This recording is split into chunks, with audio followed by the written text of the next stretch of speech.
ሉሻዬ ግን ማለት ነው ሚስጥሩ ምንድነው? የዚህ ውበት ሚስጥሩ ምንድነው? ይህን ነገረን እያለን ነው እኛ እህቶችሽ ማለት ነው። በነገራችን ላይ ቤተሰቦቼ ሄሉዬ አምሮባታል፣ ደግሞ ወፍራለች። ለእኔ ብቻ ነው? አረ ካይን ያውጣሽ ሄሉሻዬ፣ የኔ ቆንጆ ጨረቃዋ ማለት ነው።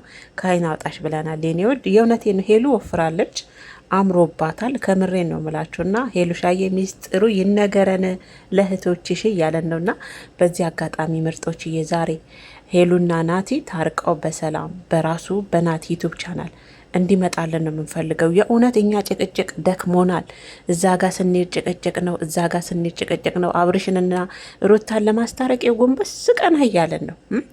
እናንተንም ለማስታረቅ ጎንበስ ቀና እያለን ነው። ግን አልስማማም አላችሁን። ናቲ ግን ማለት ነው የምር ቅናትን በልክ አድርገው። ናቲ ቅናትም ልክ አለው። ተው አይብዛ። ቅናት ሲበዛ አደጋ ነው፣ የእውነት አደጋ ነው። በፍቅር ላይም በትዳር ላይም ቅናት ከበዛ አደጋ ነውና ናቲ ሸበላው ማለት ነው የሄሉዬ መከታ። እናንተ መቼም ተለያይታችሁ አትለያዩም። ምክንያቱም ፈጣሪ እኮ ያለ ምክንያት አይደለም። ያ ሁሉ ችግር አሳልፋችሁ ድጋሚ እንድትገናኙ ያደረጋችሁ ያለ ምክንያት አይደለም። አሁንም ደግሞ አብራችሁ እንደምትሆኑና ዛሬም በፍቅር እንደምትመጡልን ተስፋ እናደርጋለን። የዛሬው መቋጫ መሆን አለበት። ናቲ ተቀበላት፣ በቃ ይቅርቷን ልትቀበላት ይገባል። ናቲዬ ዝቅ ብላ አጥፍቻለሁ ብላ ጥፋቷ ተሰምቷት ተጸጽታ ይቅርታ ከጠየቀች ይቅርታዋን መቀበል እና የሄሉን ደግሞ ዋናው ነገር አንተ ባህሪዋን ልታውቅ ይገባል። እሷም አንተ ማትፈልገውን ነገር ልታውቅ ይገባል። እሷም አንተን የምትፈልግ የምትወድ ከሆነ የማትፈልገውን ነገር መራቅ፣ የማትፈልገውን ነገር መተው። አሁን ናቲ ሄሉ ጋር የወንድ ጓደኛ እንዲኖራት አይፈልግም። ናቲ ላይ እንዳየሁት ናቲ በጣም ነው የሚቀናው። የወንድ ጓደኛ ምን ያደርግልሻል እያለ እኮ ነው። የወንድ ጓደኛ እንዲኖራት አይፈልግም። ስለዛ እሱ የማይፈልገውን ነገር ሄሉሻዬ አንቺ መተው ስለምትወጁ፣ ከፍቅር በላይ ምንም ነገር የለም።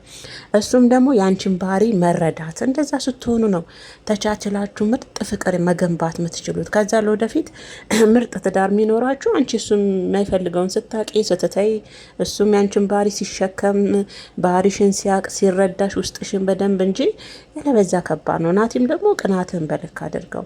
ከምር ናቲ በጣም ነው የሚቀናው። ቤተሰቦች እንዳየወት ከሆነ ማለት ነው በጣም ይቀናል በሄሉ። ደግሞም እኮ ይናገራል፣ የደብቆ ምናምን አይደለም ግልጽ ይናገራልና ናትዬ ቅናትም ሲበዛ አደጋ አለው። በልኩ ቢሆን ጥሩ ነው። ሄሉዬንም እልሽን አስወግጂ እያለን እየጮን ነው። እሷም የተመልካችን ድምጽ እያዳመጠች ይህን ሌን ለመተው ሞክራለሁ፣ ካልሆነ ጸበል ገባለሁ ለሌ ስል እያለች ነው። በነገራችን ላይ ይተውሻል አንተ ሰው አነሳኝ እንዲምራኢትን ብሎኝ ነበርና ይቅርታ ቤተሰቦቼ፣ እልሽን ቀስ እያልሽ አንቺ ነሽ ማስወገድ የምትችይው። ሄሉሻዬ ማስተካከል ራስሽ የምችው አንቺ ነሽ። እና ናቲም ያው ቅናትን ቀንስልን ናትዬ። እንደኛም እኮ ደንገጥን እንዲህ ናቲ ተው እንጂ እኛ እንድትለያዩ አንፈልግም። በፍቅር በሰላም እንድትመጡልን ነው የምንፈልገው። እኛ ደክሞናል። አሁን ዩቱብ ላይ ያመለያየት ነው ያመለያየት ነው እና በእናንተ እድሜ ክልል ውስጥ ያለው እስከ እናንተ ምን ይማር ከነዛ ምን ይማር እያለን እኛም በመሀል ቤት እናንተን እያየን ተጨነቀንና በፍቅር በሰላም ዛሬ እንደምትመጡልን ተስፋ አድርጋለሁ። ዛሬ በናቲ ዩቱብ ቻናል ነው። ትናንት በሄሉ አይደል?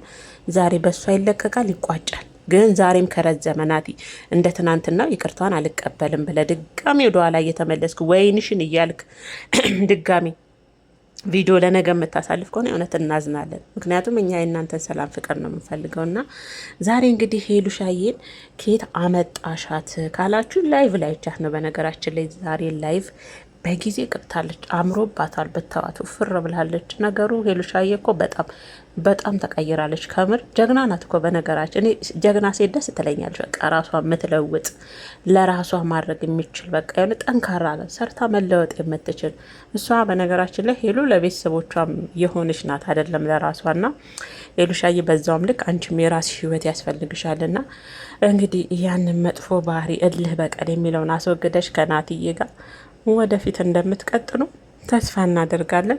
እናቲም የዛሬው ቪዲዮ መቋጫ ይሆናል ብዬ ተስፋ አደርጋለሁ። አይመስላችሁም? ቅመሞችዬ ረመዳን እንዴት ይዟችኋል? ዛሬ እንግዲህ ያው 8ኛ ሳምንት ነው። አይዟችሁ፣ በርቱ። እግዚአብሔር ጉልበት ይሁናችሁ፣ ጤና ይስጣችሁ። ሁሉም ነገር ያልፋል። አብሽር። ሀገራችሁ ገብታችሁ ደግሞ ሙስሊሞች እህቶቼ ከቤተሰቦቻችሁ የምታከብሩ ክርስቲያን ወገኖቼም ፋሲካ ነው የእኛም እንግዲህ እናንተም ከቤተሰብ ጋር የምታከብሩ ያደርጋችሁ። ለዛ ደግሞ ጤና ያስፈልጋልና እግዚአብሔር ጤናችሁን ይስጣችሁ፣ ከጎናችሁ ይሁን፣ ጉልበት ይሁናችሁ፣ ብርታት ጥንካሬ ይሁናችሁ። አብሽር፣ አይክፋችሁ። እሺ አይዟችሁ። ዋናው ጤና ነው እያላችሁ ለራሳችሁ ንገሩ። ደግሞም ጤና ነው ዋናው ለሰው ልጅና